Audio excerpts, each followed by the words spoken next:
अरविंद केजरीवाल की तरफ से कुछ आरोप लगाए गए, भारतीय जनता पार्टी की तरफ से कुछ आरोप लगाए गए। जब से अरविंद केजरीवाल को समन किया गया है, भारतीय जनता पार्टी और आम आदमी पार्टी के नेताओं के बीच जुबानी जंग चल रही है। एक तरफ से आरोप लगाए जा रहे हैं तो दूसरी तरफ से पलटवार करने में देरी नहीं हो रही है। अरविंद केजरीवाल ने अब से थोड़ी देर पहले प्रेस कॉन्फ्रेंस की है। अरविंद केजरीवाल से प्रेस कॉन्फ्रेंस करने से पहले भारतीय जनता पार्टी की तरफ से प्रेस कॉन्फ्रेंस हुई।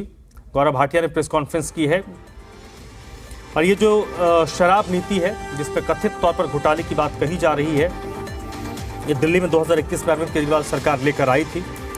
हालांकि बाद में जब इस पर बवाल हुआ, विवाद हुआ, तो फिर उसे वापस लिया गया और पुरानी जो शराब नीति थी, एक्साइज पॉलिसी थी, उसको लागू किया गया। और आबकारी मंत्री मनीष सिसोदिया थे।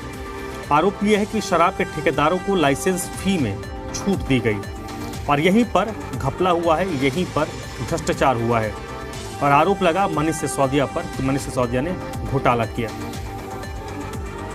और ये 144 करोड़ से ज्यादा अरविंद केजरीवाल ने प्रेस वार्ता में नरेंद्र मोदी पर निशाना साधा और उन्होंने कहा कि जिस तरीके से देश में जांच एजेंसियां काम कर रही हैं उस पर सवाल खड़े होते हैं, क्योंकि अगर चार्जशीट में गलत तरीके से नाम डाला जाएगा और जांच एजेंसियों को बिना किसी सबूत प्राप्त होने के बाद भी वो लोगों को गिरफ्तार करेंगे तो कहीं ना कहीं सवाल खड़े होंगे। और उन्होंने साफ तौर से कहा कि अगर 100 करोड़ रुपए रिश्वत दिए गए हैं तो उसका एक पैसा अभी तक ईडी और सीबीआई बरामद क्यों नहीं कर पाई।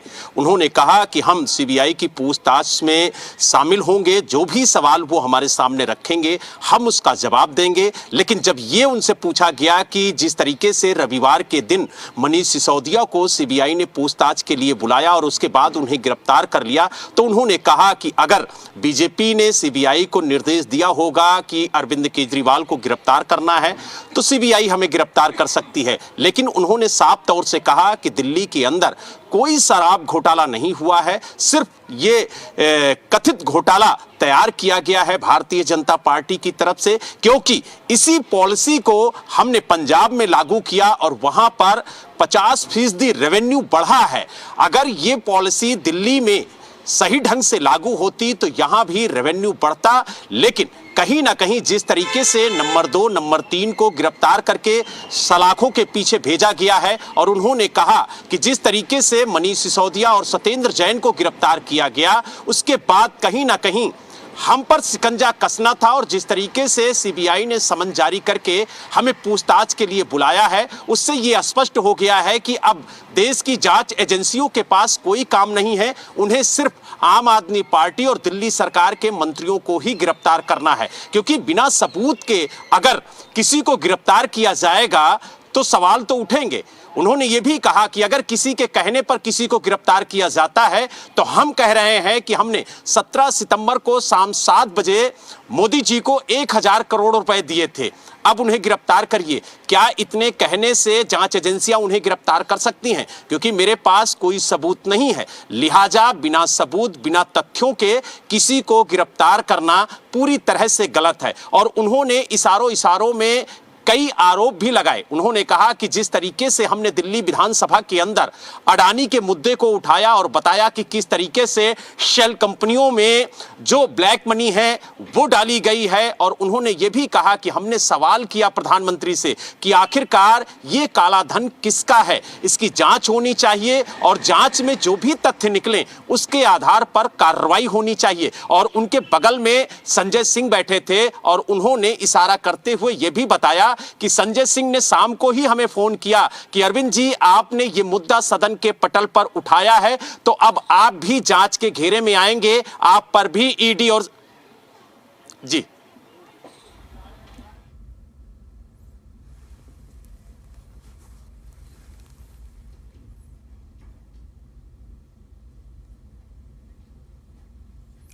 तो अरविंद केजरीवाल ने प्रेस कॉन्फ्रेंस किया। प्रेस कॉन्फ्रेंस के जरिए उन्होंने कई सारे आरोप लगाए हैं और आरोप गंभीर है और उनकी तरफ से ये कहा गया है, जब उनसे गिरफ्तारी को लेकर सवाल पूछा गया तो बीजेपी के सवालों पर ही उन्होंने टारगेट किया। बड़ी बातें उन्होंने की, क्या कुछ कही है। उन्होंने कहा कि सत्येंद्र जैन और मनीष सिसोदिया को गिरफ्तार किया गया झूठे मामले में।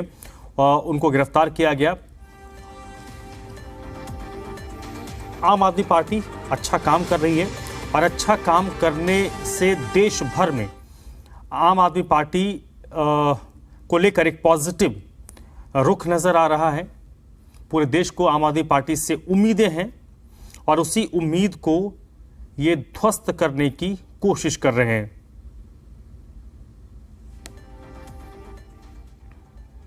उन्होंने ये भी कहा है कि कल क्योंकि उनको समन हुआ है तो सीबीआई के दफ्तर जाएंगे और बीजेपी पर उन्होंने हमला बोलते हुए कहा है कि बीजेपी ने अगर तय किया है कि मुझे जेल जाना है, अगर उनको ऑर्डर दे दिया गया है तो मैं जेल जाऊंगा ही।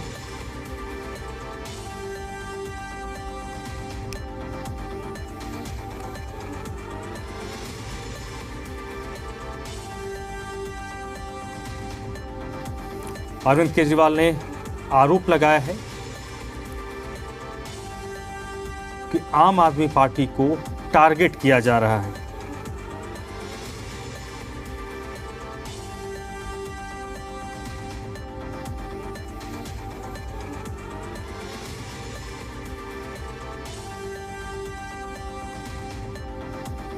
के बाद एक कई गंभीर आरोप लगाए। उन्होंने कहा कि ये जो गिरफ्तारियां हो रही हैं दरअसल ये शराब घोटाले के तहत नहीं हो रही हैं, ये गिरफ्तारियां हो रही हैं आम आदमी पार्टी के बढ़ते हुए कदम को रोकने के लिए।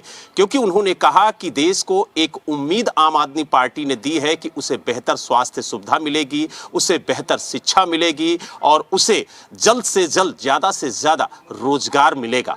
और इन्हीं उम्मीदों को कुचलने के लिए प्रधानमंत्री जी सीबीआई और ईडी का सहारा ले रहे हैं। हमारे नंबर 2, नंबर 3 को पहले ही गिरफ्तार कर चुके हैं। अब हमारे आगे पीछे शिकंजा कसा जा रहा है ताकि हमें भी सलाखों के पीछे डाला जाए। लेकिन उन्होंने साफ तौर से कहा कि हम डरने वाले नहीं हैं और चाहे ईडी हो या सीबीआई हो, हमें पूछताछ के लिए बुलाएगी, हम पूछताछ में शामिल होंगे। और साथ ही इशारों में उन्होंने ये भी कहा कि अगर बीजेपी ने कहा होगा, निर्देश दिया होगा सीबीआई को कि अरविंद केजरीवाल को गिरफ्तार करना है तो वो हमें गिरफ्तार भी करेगी। साथ ही उन्होंने ये भी कहा कि ईडी ने बार बार ये आरोप लगाए हैं कि मनीष सिसोदिया ने जो मोबाइल फोन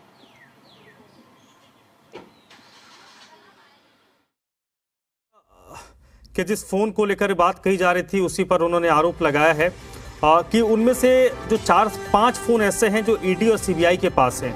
इसके अलावा बाकी जो फोन हैं जो IMEI नंबर है उससे पता चलता है कि ये वर्किंग कंडीशन में है। अरविंद केजरीवाल ने प्रेस कॉन्फ्रेंस के जरिए आरोप लगाया है कि ईडी और सीबीआई कोर्ट को झूठे तथ्यों के सहारे गुमराह कर रही है।